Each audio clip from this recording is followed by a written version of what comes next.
All right. Welcome, everybody. My name is Leighton. I am one of the hosts and the co-producers here in the SA Voice podcast. I'm joined today by our guest of honor, Jenna Poor. How are you doing, Jenna? Thanks for joining me. I'm great. How are you? Good. Thank you so much for making yourself available. First of all, how are things with you, and how have the last couple of months been for you guys? I'm doing really well. Definitely weird. I feel like, to me, March feels like a dream. It feels like it didn't even happen. Yeah. Feels so long ago. But other than that, I've been doing pretty well. That's good. How have you and your boyfriend adjusted to working at home? Well, I just graduated, so Right. I don't really have an actual job, but I have been doing stuff for the SA. Right. David was laid off right when everybody else was laid off, and then he just went back I think 4 weeks ago. Okay. But yeah, he's in the trade, so he never actually got to work from home. But yeah, we had a big chunk of time off, watched a lot of Netflix, did a lot of chilling. Yes, as I think we did, a lot of us did. Yeah. I definitely am guilty of that myself. So sorry, I should have asked a background question. Tell us about what program what program you just finished. Yeah. So originally I did the 3-year HR diploma, and I graduated from that in 2018. And then I did the bridge program to do the BBA through Laurentian at St. Lawrence, and I just graduated that in April. So, yeah. Nice. Congratulations. That's exciting. Hopefully I'll be there next year. I'm 1 year behind Jenna, for those of us who don't know. Tell me, how did you find the online delivery for the last month of classes, and how hard do you think it will be to take what was given to you in the online kind of situational model, and how do you think it will be delivered online this fall for students? Well, I definitely think it's gonna be a lot different. I went to St. Lawrence for 5 years, and I took online classes, I think, every single year, except maybe my first year. And they were always fine. Like, you're able to prepare for those, like all the teachers and even the students. Whereas in March and April, it was just kind of thrown at us. And I don't think the teachers were really prepared for that. My teachers were really great. Like, they totally were accommodating, but I definitely hope that lower year students are not scared for the fall because of what they just went through. Like, it's going to be such a different experience. All of our profs have probably prepared, I would assume, prepared a lot for the fall. So I think it'll be okay. I mean, online classes are not the best. Yeah. As long as you just kind of push through and keep going. Yeah, exactly. I love that sentiment. And that's kind of seems to be a theme that comes from a lot of people we do these interviews with, is just keep going and persevere. And the next year is going to be different. It's going to be awkward for all of us. Obviously, paying money to take online classes isn't ideal. We would all love to be in the classroom. But it just goes back to the similar message. We're all going to have to push through and persevere, and I think that's going to be a challenge for everybody. What do you think are going to be some of the biggest challenges that student might face with the online delivery system that you encountered yourself? For me, it makes, as a procrastinator myself, it makes it so much harder. Yeah. Like, it's so different than when you have a class twice a week or whatever, and you're kind of always reminded, oh, I have this class, I need to get this done, I need to get this done, like, I'm going to see my teacher. Whereas if it's online, it's kind of up to you really to get it done. And I do know that I had some final papers where I kind of wrote them a couple days before they were due, even the day before. So, Atta girl, we've all been there. Yeah. I'm guilty as that for sure. So that's good. So that's behind you, and I know you weren't able to have your in-person graduation, which kind of sucks. Obviously, not having that end of kind of last year, and that send-off has affected us all. We haven't seen our classmates since March. But how have you kind of kept in touch with your school community and your group of friends? Obviously, have you been doing lots of Zoom calls and all that kind of stuff? Do you still have that sense of community amongst your graduating friends?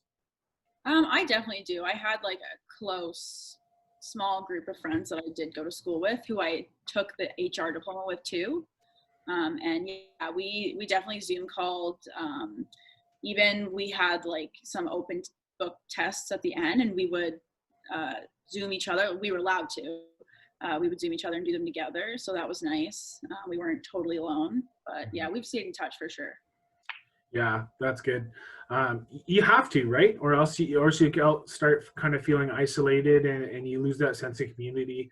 I know one of the overlying themes of people I've talked to is, even though we're apart, we're almost closer together because we're talking more. People are bored, they're inside, and the communication has gone up. Obviously, you've seen this platform that we're using right now, Zoom, skyrocket in value and Oh in yeah, usage. So it's crazy, and I think there's obviously terrible things, but there are some good lessons that are coming out of this pandemic that I think society as a whole can learn. right.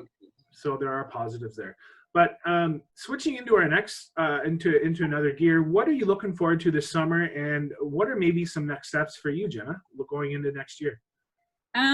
This summer, nice weather. I just want to be outside. We've just been sitting in our backyard a lot, which is so nice. We have a nice patio. Nice, good for you guys.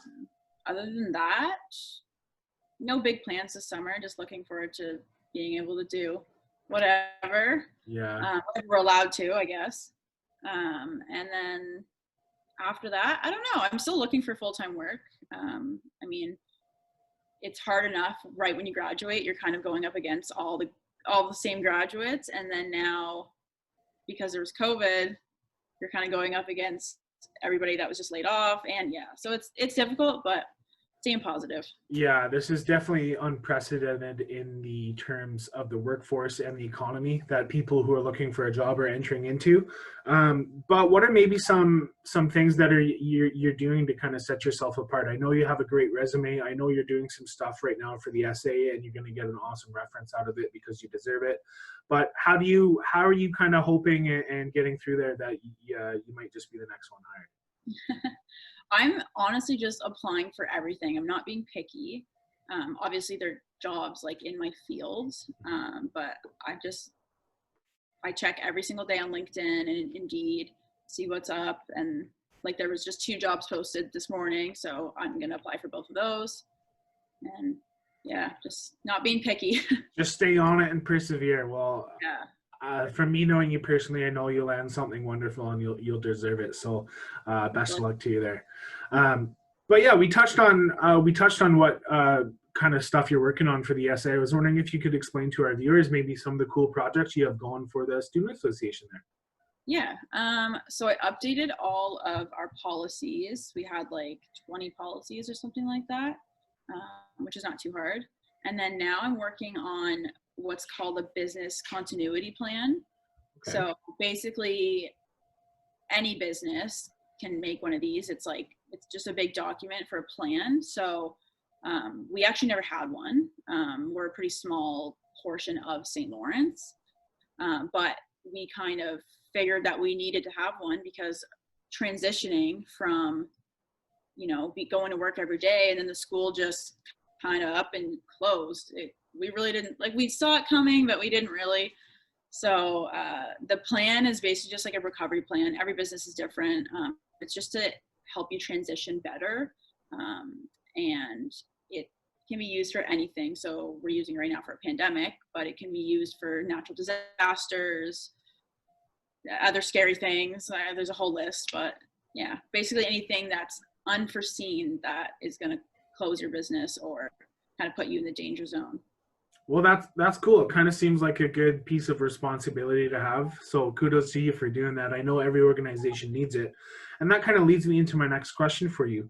What area of business inspires you or interests you? Where do you hope that your future lies in this industry? Honestly, I haven't totally figured that out yet. It's a tough question. It's kind of loaded. I and feel like every time I have a job interview, they're always like, so what interests you about HR or business? And I'm always like, I don't know. But there are a lot of spots. Like I definitely really like HR. Obviously, I took that. And within HR, I've definitely figured out what I don't like. Yeah. Just like training and some other things, compensation. But I definitely like recruitment. I really like that. Like, so recruiting new employees, all that fun stuff. And other than that, I totally haven't figured it out yet, which is totally fine. I mean, Exactly. No, absolutely. I agree 100%. Are you a finance girl? Do you like the math and kind of that aspect? Nope. I saw that head shake really quick. I sure do not like finance at all. No. How about marketing and sales? I don't mind marketing. I don't know how good I am at it, or how not how good I am at it, but I don't know how passionate I am about it. Right. You know, I definitely liked it. I took a lot of marketing electives, and I loved all of them, mainly because I have really good teachers.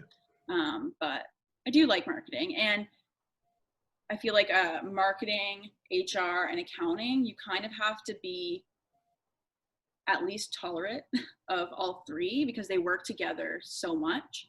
So yeah, but that's exactly why in our program we have to take all three. So, yes, I agree 100%. As somebody who's coming from the marketing stream, just getting now into fourth year, I'm realizing just how important the accounting side is.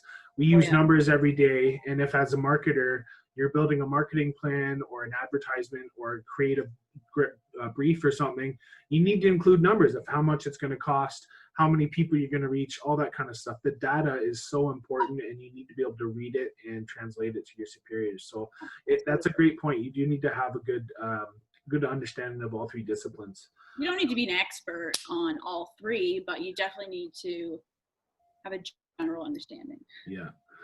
And coming out of the marketing program, I definitely got to say it's been refreshing to kind of have these different disciplines kind of thrown in there. HR, I got to echo what you said.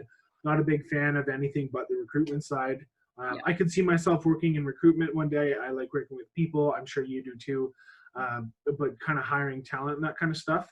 But marketing, honestly, I'm going to confess to you, it's kind of a double-edged sword. It's interesting in the way that you get to be creative and design things. But at the end of the day, you're really just promoting consumerism. So it's kind of, you know, if that's not up your alley, then maybe another aspect is somewhere in your future. But it's cool to kind of see it from both sides for sure. Yeah, definitely. Yeah. Well, Jenna, so going into the fall, everything's going to be online, and we may not even be back in the classroom until January, if not next year. And as we start to wrap up this little episode here, I was just wondering if you might have any kind of words for returning or prospective students. I know it's going to be a completely different environment, but what kind of things did you do to ensure your success as a student? I feel like the main thing that I would say, especially to new students who have maybe either never been to St. Lawrence or who have just never been to college in general, don't overthink everything. I am such an overthinker, and I know that I did that my whole 5 years. And at the end of every semester, I would always think like, oh my God, I literally overthought that so much. And I did not need to. And I know online is going to be so different and it's going to be hard, but stay on top of it. And I would also say try to connect with your teachers a lot more than you would. They're not going to be seeing your face every day unless they're doing Zoom calls, but it's still not the same thing. I would definitely say connect with your teachers a lot and try to seek some guidance.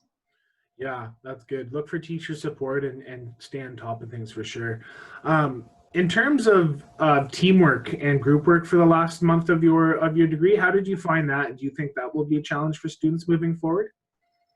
I definitely do think it'll be a challenge. I was already taking one online class through Laurentian, even way before this, and we had a large group and we had problems. There's always people who don't email you, and yeah, but luckily a lot of my St. Lawrence teachers, when we had to move to online, some of them just kind of squashed our group work and just said, okay, just go and do it individually or kind of hand them what you have.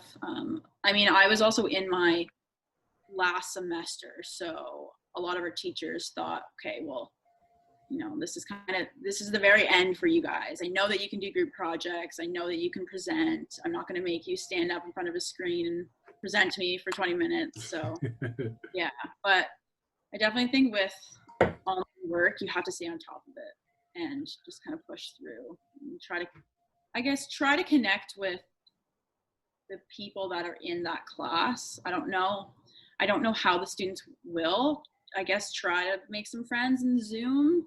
I think they'll make it so much easier than just doing it on your own the whole time.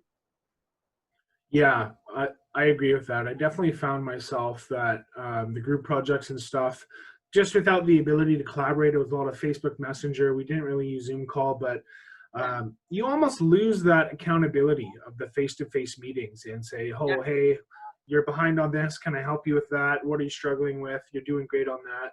It's just different coming over a message or an email or a Zoom call. So it's definitely going to be a struggle, I think, for sure. absolutely. Yeah. Well, Jenna, I want to thank you for your time. This has been a great little interview. It was great to catch up and chat with you again. Yeah.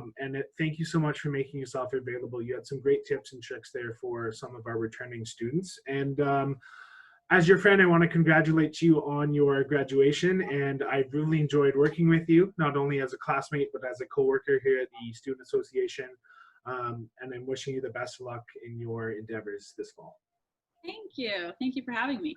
Awesome. We'd love to follow up with you maybe in a month and see how things are going. But until then, take care of yourself, stay happy, stay healthy, and we'll be in touch soon. You too. Okay. Thanks, Jenna. Appreciate your time. Bye-bye. Thank you.